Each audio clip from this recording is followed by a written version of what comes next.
بارك وسلم ما نطق اللسان بمدحه ونسخ القلم أما بعد فقد قال الله تبارك وتعالى في كلامه المجيد والفرقان الحميد أعوذ بالله من الشيطان الرجيم بسم الله الرحمن الرحيم قل هل يستوي الذين يعلمون والذين لا يعلمون قال النبي صلى الله عليه وسلم إنما بعثت معلما صدق الله العظيم وصدق رسوله النبي الكريم ونحن على ذلك لمن الشاهدين والشاكرين والحمد لله رب العالمين۔ تمام احباب عقیدت اور محبت کے ساتھ درود شریف پڑھیں۔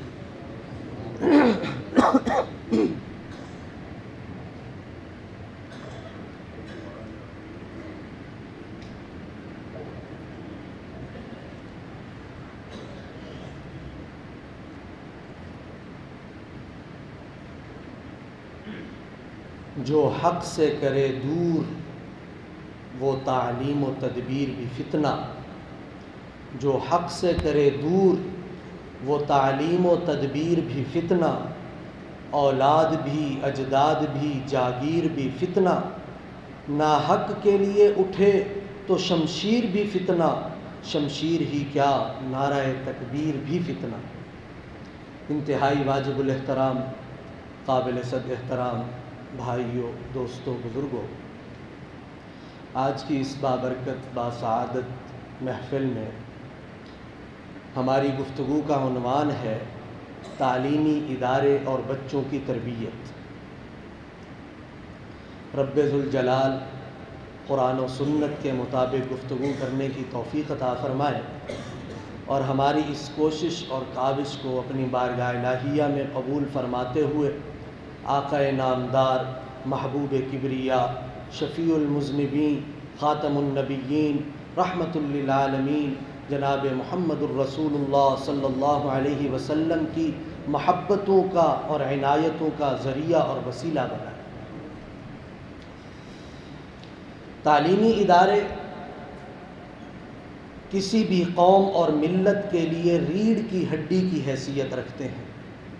جیسے جسم انسانی میں ریڑھ کی ہڈی کی حیثیت ہوا کرتی ہے، ویسے ہی معاشرے میں تعلیمی اداروں کی حیثیت بھی یہی ہے۔ جب تک یہ ادارے سچے جذبات کے ساتھ، اخلاص کے ساتھ اپنے مشن پر لگے رہتے ہیں تو یہی وہ ادارے ہیں جو معاشرے کے ہر شعبہ زندگی سے وابستہ لوگوں کے لیے، اداروں کے لیے بہترین افراد مہیا کرتے ہیں۔ ہر شعبہ زندگی سے وابستہ لوگ انہی تعلیمی اداروں سے نکلتے ہیں، پھر مساجد سے بازاروں تک اور گھروں سے ایوانوں تک اور سیاست سے صحافت تک، بیرکوں سے میدانوں تک، الغرض یہ کہ زندگی کے ہر شعبہ سے وابستہ لوگ انہی تعلیمی اداروں سے نکلتے ہیں اور اپنی بہترین تربیت کی وجہ سے ان اداروں کے نیک نامی کا سبب بھی بنتے ہیں، ترقی کا سبب بھی بنتے ہیں۔ کیونکہ اداروں کی تربیت کے اثرات بچوں کی تربیت پر سب سے زیادہ ہوا کرتے ہیں۔ تو معلوم یہ ہوا کہ تعلیمی اداروں کا کام صرف تعلیم دے کر، معلومات میں اضافہ کر کے، رٹا لگوا کر ختم نہیں ہو جاتا، بلکہ ان تعلیمی اداروں کا کام ہے جہاں وہ بچوں کو زیور تعلیم سے آراستہ کریں، وہاں ان کی اچھی تربیت بھی کریں، کیونکہ ان بچوں کا ذہن سفید کاغذ کی طرح ہوتا ہے، سفید کاغذ کی طرح صاف اور شفاف ہوتا ہے۔ اس پر جس انداز سے نقش کریں گے وہ ہمیشہ کے لیے ذہن میں محفوظ ہو جائے گا۔ عربی کا ایک مقولہ ہے، مثل الذی یتعلم العلم فی صغرہ کالنقش علی الحجر، بچپن میں سیکھی ہوئی بات، بچپن میں حاصل کیا ہوا علم بچے کے ذہن پر ایسے ہوتا ہے جیسے پتھر پر لکیر لگا دی جائے، یعنی بچے کا ذہن اس کو محفوظ کر لیتا ہے۔ وَمَثَلُ الَّذِي يَتَعَلَّمُ الْعِلْمَ فِي كِبَرِهِ كَالَّذِي يَكْتُبُ عَلَى الْمَاءِ، اور بڑے ہونے کی عمر میں، کبر میں، بڑے ہونے کی حالت میں، بلوغت میں حاصل کیا گیا علم ایسا ہوتا ہے جیسے پانی پر لکھا جانا، یعنی بڑے ہونے کی حالت میں انسانی ذہن علوم کو، تربیت کو جلدی قبول نہیں کرتا، تو ہم اپنے بچے اداروں کے حوالے کرتے ہیں، اور اداروں کی یہ ذمہ داری ہے کہ وہ ہمارے بچوں کو صحیح تعلیم بھی دیں، ان کی ایسی تربیت بھی کریں کہ جو تربیت ان کے ساری زندگی ساتھ چلے۔ تو اسی لیے ان تعلیمی اداروں پر بہت بڑی ذمہ داری عائد ہوتی ہے کہ وہ قوم کے معماروں کی صحیح تربیت کریں، ان کے ذہنوں پر صحیح اور بہترین نقوش نقش کریں، تاکہ وہ آگے چل کر ملک اور قوم کا بیڑا اپنے اوپر اٹھا سکیں، اتنی صلاحیت ان کے اندر پیدا ہو جائے۔ اور علم ایسی صفت ہے کہ جس کا انکار ناممکن ہے، کہ اس کی اہمیت ہے، کوئی اس کا انکاری نہیں، ہر ایک سمجھتا ہے کہ علم کی بڑی اہمیت ہے، کیونکہ علم ہی وہ آلہ ہے جو انسان کو جہالت کے اندھیروں سے نکال کر نور کی کرنیں میں ڈال دیتا ہے۔ علم وہ راستہ ہے جو انسان کو سچائی کے زیور سے آراستہ کرتا ہے۔ علم وہ ہتھیار ہے جو بغیر جنگ اور جدل کے بڑے بڑے پہلوانوں کو چت کر دیتا ہے۔ علم وہ خزانہ ہے جو طلب رکھنے والوں کی جھولیوں کو بھر دیتا ہے۔ علم وہ دولت ہے جو خرچ کرنے سے بڑھتی ہے، اور علم وہ نسبت ہے، اور علم کی وجہ سے وہ مقام حاصل ہوتا ہے کہ علم حاصل کرنے کے بعد انسان قرآن پاک کی اس آیت کا عملی مصداق بن جاتا ہے کہ اللہ رب العزت قرآن پاک میں فرماتے ہیں قُلْ هَلْ يَسْتَوِي الَّذِينَ يَعْلَمُونَ وَالَّذِينَ لَا يَعْلَمُونَ، کیا جاننے والے اور نہ جاننے والے برابر ہو سکتے ہیں؟ فرمایا ہرگز ایسا نہیں ہے، جاننے والے اور نہ جاننے والے برابر نہیں ہو سکتے۔ جو جاننے والے ہیں، جو علم رکھنے والے ہیں، ان کا مقام علم نہ رکھنے والوں سے زیادہ ہے۔ لیکن یہاں ایک بات یہ بھی سمجھ لیں کہ علوم چاہے دینی ہوں یا عصری ہوں، جب تک ان کے ساتھ تربیت شامل نہیں ہوگی، عمل شامل نہیں ہوگا، تو وہ محض معلومات ہوں گی، علم نہیں بنے گا۔ علم اپنے ساتھ عمل کو لاتا ہے، علم اپنے ساتھ تربیت کو لاتا ہے، اور علم حقیقی وہ علم ہے جو بندے کو اللہ رب العزت کے قریب کر دے۔ علم جو بھی ہو، بندہ اس کے ذریعے اللہ رب العزت کی خوشنودی حاصل کرے، انسانیت کی خدمت کرے، اسلام کی خدمت کرے، اور جو علم بندے کو محمد عربی صلی اللہ علیہ وسلم کے قدمین مبارک سے جوڑ دے، حقیقت میں علم وہ ہے۔ قرآن پاک میں اس کی مثال ہے۔ اللہ رب العزت نے یہودیوں کا تذکرہ کیا،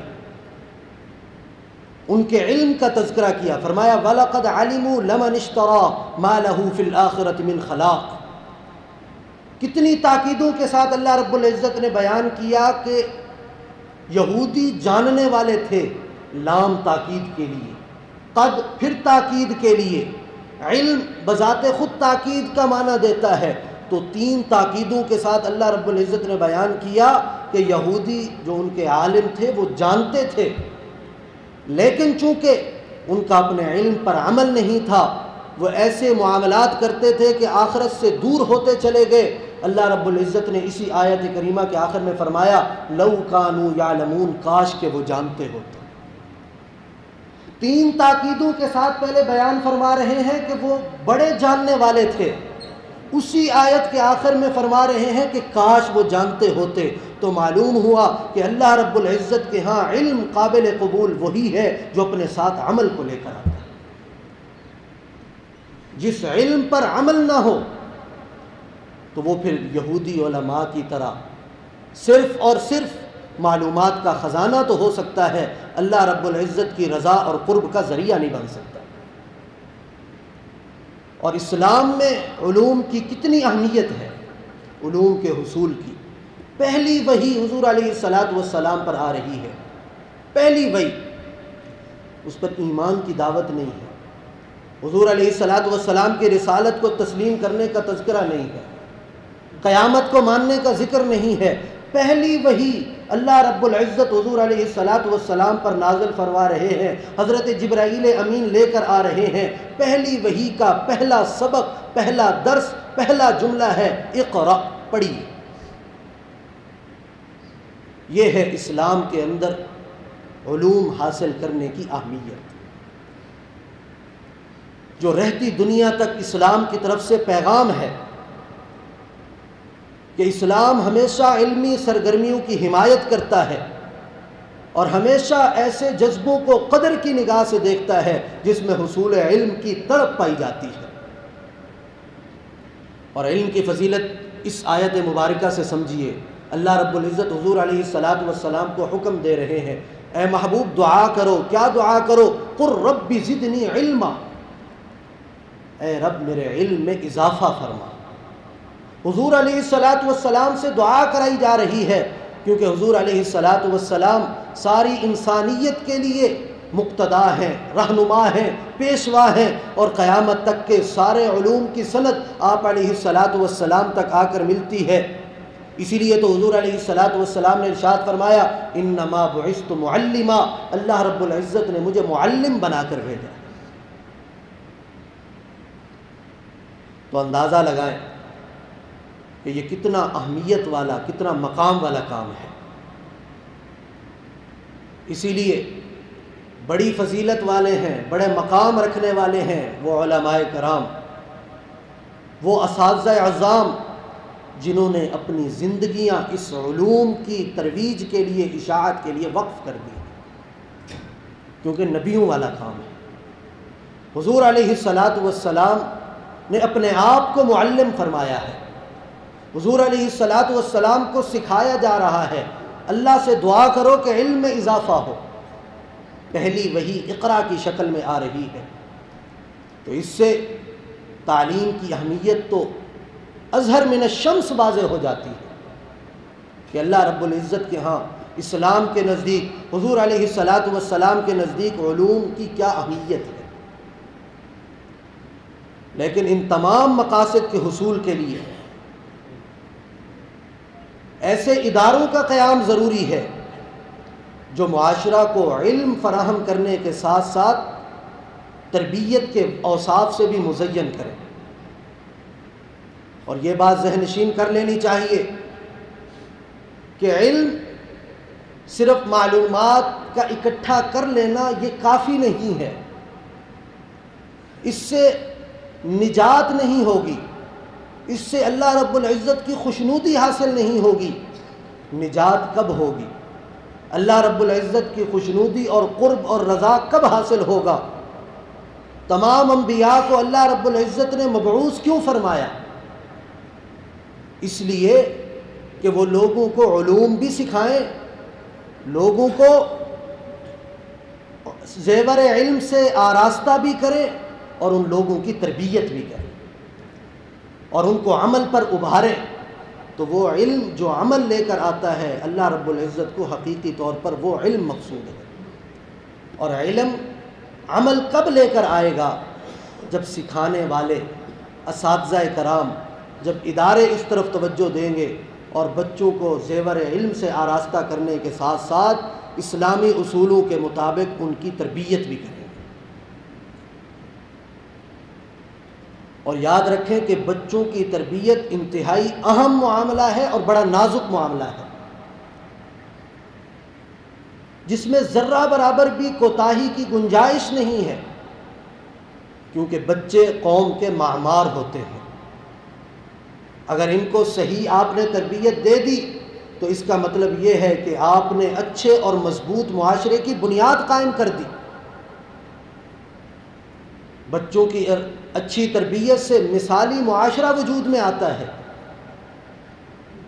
اس لیے کہ ایک اچھا پودا ہی بعد میں تناور درخت بنتا ہے۔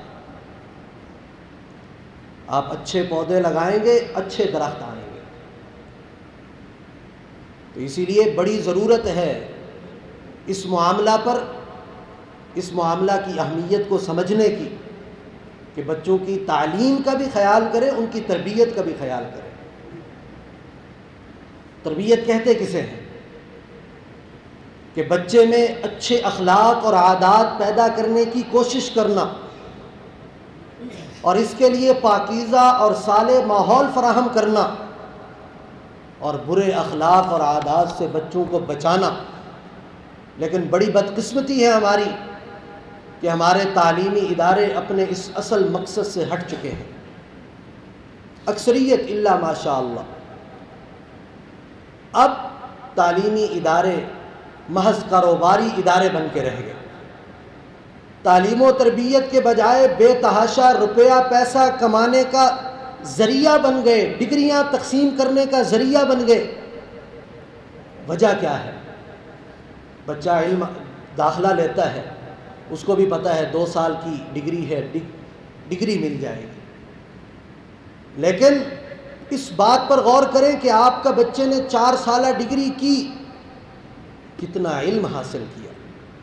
ڈگری تو لے آیا، کاغذ کا ایک ٹکڑا تو اس نے حاصل کر لیا، نوکری بھی مل جائے گی، لیکن سوچنے کی بات یہ ہے ایز اے مسلم، ہم سب سے پہلے مسلمان ہیں، تو ہم نے سب سے پہلے اسلام کا سوچنا ہے۔ نوکری کا بعد میں سوچا جائے گا، دیکھا جائے گا، وہ بھی اللہ رب العزت کی ذات دینے والی، روزگار کا وعدہ اللہ رب العزت نے لیا ہے، لیکن یہ اندازہ لگائیں کہ ہم نے اپنے بچے کو 4 سال کے لیے، 7 سال کے لیے، 8 سال کے لیے ایک ادارے کے حوالے کیا، کتنی تبدیلی اس کے اندر آئی، کتنا علم لے کر آیا، کتنی تربیت لے کر آیا۔ یہ بڑا سوچنے کا مقام ہے، اداروں کو بھی سوچنا ہے، والدین کو بھی سوچنا ہے، کیونکہ ادارے بھی وہی ہمیں دے رہے ہیں جو ہم لینا چاہتے ہیں۔ تو اس کی ابتدا ہمیں اپنے گھر سے کرنی ہے، اپنے بچوں کی تربیت کا خاص طور پر خود خیال کرنا ہے، پھر ایسے اداروں کا انتخاب کرنا ہے۔ جب ہم انتخاب ایسا شروع کر دیں گے، ادارے مجبور ہو جائیں گے کہ تعلیم کے ساتھ ساتھ تربیت بھی کرنی ہے، ورنہ داخلہ ہی نہیں ہوگا۔ تو اس کے لیے اداروں کو چاہیے کہ وہ حضور علیہ السلام کی زندگی کو نمونہ عمل بنائیں، صحابہ کرام رضوان اللہ علیہم اجمعین کی زندگیوں کو نمونہ عمل بنائیں کہ انہوں نے کیا کیا معاملات کیے، کہ ایسے ایسے افراد تیار کیے کہ ایک ایک فرد ایک ایک ادارے کی حیثیت رکھتا تھا، اور قیامت تک آنے والے لوگوں کے لیے ان اداروں سے تربیت یافتہ افراد کو اللہ رب العزت نے نمونہ عمل بنا دیا۔ واضح قرآن پاک میں اعلان فرمایا، سورہ بقرہ کی آیت، فَإِنْ آمَنُوا بِمِثْلِ مَا آمَنْتُمْ بِهِ فَقَدِ اهْتَدَوْا۔ ایمان لانا چاہتے ہو، اچھی بات ہے، ایمان لانا کیسے ہے؟ ایمان لانا ہے صحابہ جیسا۔ صحابہ کون ہیں؟ جنہوں نے حضور علیہ السلام سے تعلیم بھی حاصل کی، تربیت بھی حاصل کی۔ ان جیسا ایمان لائیں گے تو اس کا کیا ماجرا ہوگا، کیا مقصد ہے، ہمیں کیا ملے گا؟ فرمایا فَقَدِ اهْتَدَوْا، تم ہدایت یافتہ ہو جاؤ گے۔ تو ایمان صحابہ جیسا، تبھی وہ ہدایت بنتا ہے۔ صحابہ کو یہ مقام اور مرتبہ کیوں ملا؟ کیونکہ ان کی تربیت حضور علیہ السلام نے کی، ان کو تعلیم علم حضور علیہ السلام نے دیا۔ تو اسی لیے اداروں کو بھی یہ چاہیے کہ وہ حضور علیہ السلام کی دور کی درسگاہوں کو دیکھیں کہ کس طرح لوگوں کی تربیت کی گئی، کس طرح لوگوں کو علم دیا گیا۔ حضور علیہ السلام نے ارشاد فرمایا کہ اللہ رب العزت نے مجھے علم اور ہدایت دے کر مبعوث کیا ہے، اور اس کی مثال جو مجھے علم دیا گیا وہ موسلا دھار بارش کی طرح ہے جو زمین پر گرتی ہے۔ دو طرح کی زمینیں ہوتی ہیں، ایک قابل کاشت ہوتی ہے، ایک ناقابل کاشت ہوتی ہے۔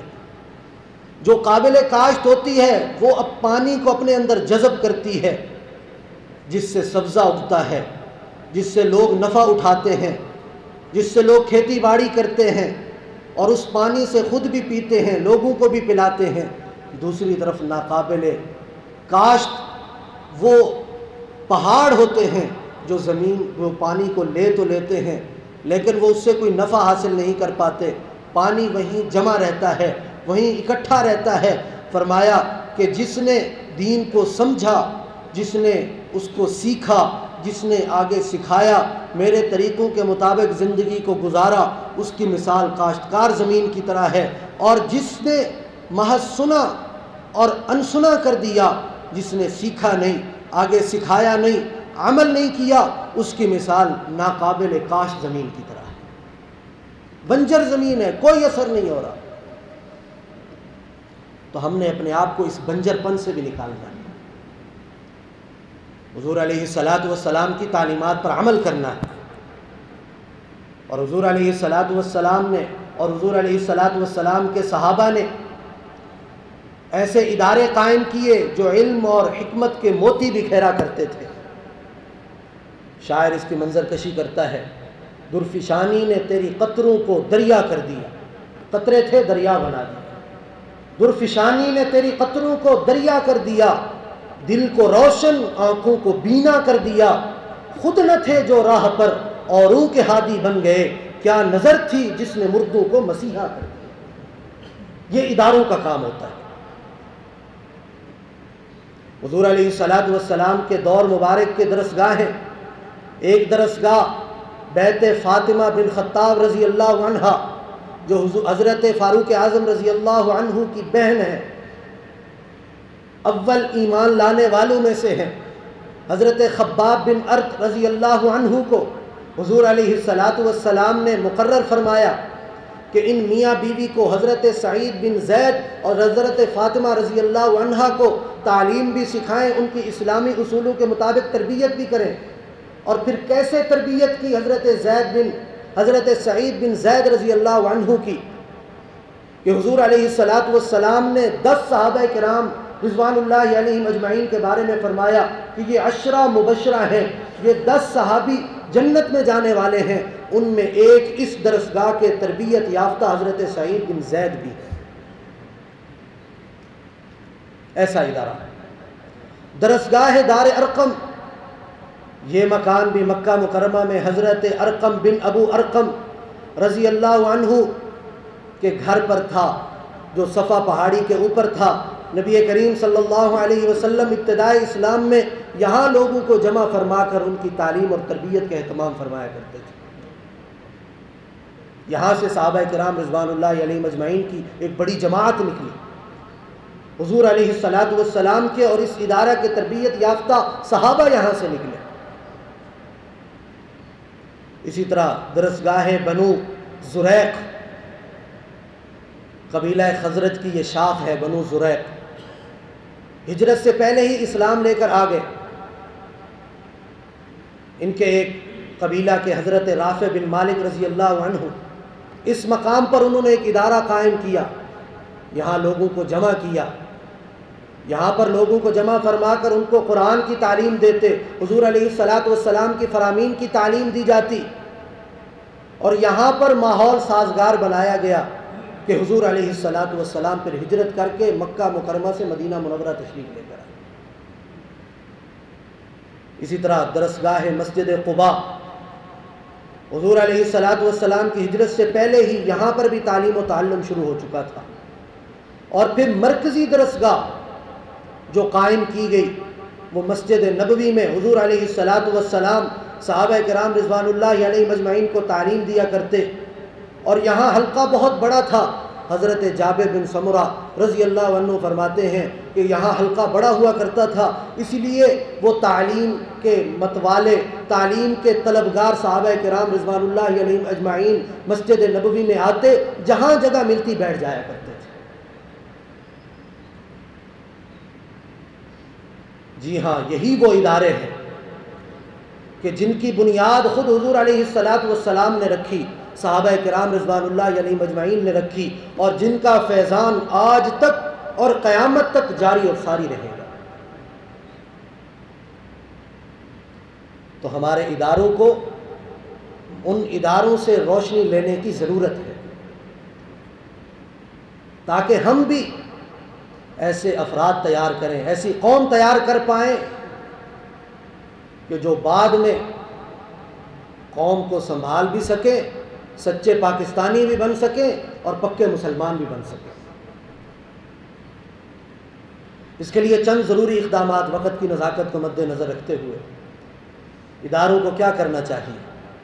سب سے پہلے تو معلمین کی جو تقرریاں ہیں، معلمین کی جو رکھنا ہے، اداروں کو چاہیے کہ ان میں خاص طور پر تربیت یافتہ، تعلیم یافتہ افراد کا انتخاب کیا جائے، کیونکہ کسی بھی ادارے کی زینت حقیقت میں وہ اس کی بلڈنگ نہیں ہوا کرتی، ادارے کی زینت وہاں کے معلمین اور طلباء ہوا کرتے ہیں۔ تو معلمین کا انتخاب کرتے ہوئے خاص طور پر خیال کرنا چاہیے کہ ہم کیسے لوگوں کے ہاتھوں میں اپنی قوم کے معمار دے رہے ہیں۔ اگر استاذ کا معاملہ کمزور ہوگا، تعلیم و تربیت کا معاملہ کمزور ہوگا، ادارے کا معاملہ کمزور ہوگا اور نتیجتاً معاشرہ پورا کمزور ہوگا۔ اور اس پر بھی حضور علیہ السلام نے خاص فوکس کیا۔ حضور علیہ السلام جہاں کہیں بھی معلمین بھیجا کرتے، خود اس کا انتخاب فرمایا کرتے تھے۔ حضور علیہ السلام خود معلمین کو بھیجا کرتے تھے، اے فلاں آپ فلاں علاقے میں جائیں، فلاں قبیلہ کے لوگوں کے پاس جائیں، اور پھر ایک ایک صحابی جو حضور علیہ السلام نے معلم بنایا، پورے علاقے میں اس ایک صحابی کی وجہ سے قرآن اور سنت کا نور منور ہو گیا، پورا علاقہ قرآن و سنت کے نور سے منور ہو گیا، ایک صحابی معلم کی وجہ سے۔ پھر ایسے اداروں سے بڑے بڑے افراد نکلے جنہوں نے بعد میں ملک اور قوم کو بھی سنبھالا، جو قاضی بھی بنے، جو امام بھی بنے، جو معلم بھی بنے، جو رات کے پہرے دار بھی بنے، جو اللہ رب العزت کے رضا کے حصول کے اعمال کرنے والے بھی بنے، امن اور امان کے داعی بھی بنے، یعنی ایک مکمل تربیت یافتہ مسلمان ہو کر ان اداروں سے نکلے۔ تو اسی لیے ہمارے اداروں کو بھی یہی چاہیے کہ صرف مال و دولت جمع کرنے کے پیچھے نہ پڑے، اپنے مقصد کو نہ بھلائیں۔ حالانکہ آج اگر ہم دیکھیں ہمارے پاس اسباب بھی زیادہ، افراد بھی زیادہ، وسائل بھی زیادہ، لیکن نتائج 0%۔ وجہ کیا ہے؟ وجہ یہ ہے کہ وہ کردار کے غازی تھے، ہم گفتار کے غازی ہیں۔ ان کا کردار عروج پر تھا، ہم وہاں 0 پر کھڑے ہیں، نتیجہ سامنے ہے۔ اور اداروں کا اپنا ذاتی کردار بھی اس حوالے سے بڑی اہمیت کا حامل ہے کہ ادارہ صرف 4 دیواری کا نام نہیں ہے، بلکہ فکر اور عمل کے ماحول مہیا کرنے کا نام ہے۔ اگر ادارہ حیاداری کا سبق نہیں سکھائے گا تو معاشرہ میں بے حیائی پروان چڑھے گی۔ اگر اسلاف کے کارنامے ادارے میں نہیں بتائے جائیں گے تو بچے اپنے ہیروز غیروں میں تلاش کریں گے۔ اگر دینداری کا سبق نہیں سکھایا جائے گا تو اسلام سے ہم دور ہوتے چلے جائیں گے، اور اگر جدید علوم سے دور رکھا جائے گا تو اسلام دشمن سازشوں کو ہم سمجھ نہیں پائیں گے، اور اگر حضور علیہ السلام اور صحابہ کرام رضوان اللہ علیہم اجمعین کی سیرت سے بچوں کو دور رکھا جائے گا تو پھر وہ بچے بڑے ہو کر نام کے مسلمان رہ جائیں گے۔ تو اسی لیے اداروں کو بھی اس بات کو سمجھنا ہوگا اور اللہ رب العزت کی رضا کے لیے کام کرنا ہوگا، للہیت پیدا کرنی ہوگی، اخلاص پیدا کرنا ہوگا، کیونکہ اخلاص مومن کا ہتھیار ہے۔ اور اخلاص ایسا عمل ہے، آپ عمل کم کرتے ہیں، اخلاص پورا ہے، اللہ رب العزت اس کے مضبوط اور پائیدار اثرات مرتب فرماتے ہیں۔ دوسری طرف عمل تو بہت کر رہے ہیں، اخلاص نہیں ہے، تو پھر اثرات بھی اسی طرح کے ہوں گے جیسے آج ہم اپنے معاشرے کے اندر دیکھ رہے ہیں۔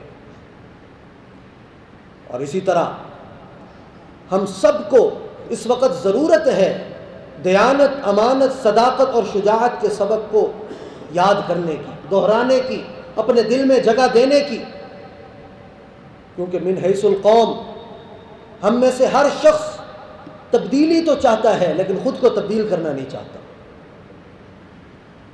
خود کو تبدیل کریں گے معاشرہ تبدیل ہوگا، کیونکہ معاشرہ افراد سے بنتا ہے، ہر فرد معاشرے کا جز ہے، ہر ایک کو سب سے پہلے اپنے آپ کو بدلنا ہوگا۔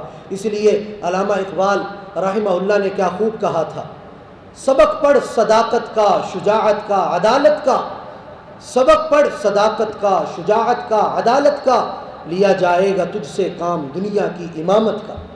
دنیا کی امامت کب کریں گے؟ جب صداقت، شجاعت اور عدالت کا سبق یاد ہوگا، اور اس کی ابتدا ہمارے گھروں سے ہوگی۔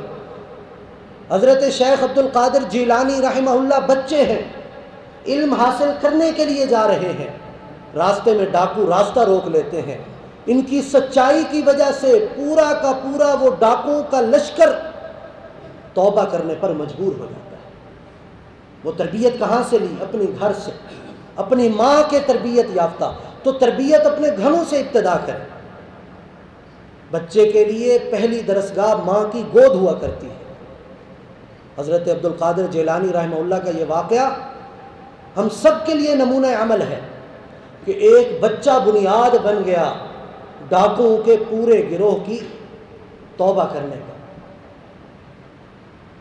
تو اس کے لیے ہم سب کو محنت بھی کرنی ہے، کوشش بھی کرنی ہے، اللہ رب العزت سے دعائیں بھی کرنی ہے، اور اپنے بچوں کے لیے اچھے اداروں کا انتخاب بھی کرنا ہے، اور ادارے والے جو ہیں انہیں اپنے اداروں کے مقاصد پر نظر ثانی کرنی ہے۔ اس کے حلال تو اللہ رب العزت نے دینا ہی ہے، اس میں برکت ڈالنے والی ذات بھی اللہ رب العزت کی ہے، تو اس معاملہ کو کیوں نہ ہم اللہ رب العزت کی رضا کے حصول کا ذریعہ بنائیں۔ اور یہ کب بنے گا؟ تب بنے گا جب ہمارے ادارے حضور علیہ الصلاۃ والسلام اور صحابہ کرام رضوان اللہ علیہم اجمعین کے بنائے ہوئے اداروں کے مطابق کام کریں گے۔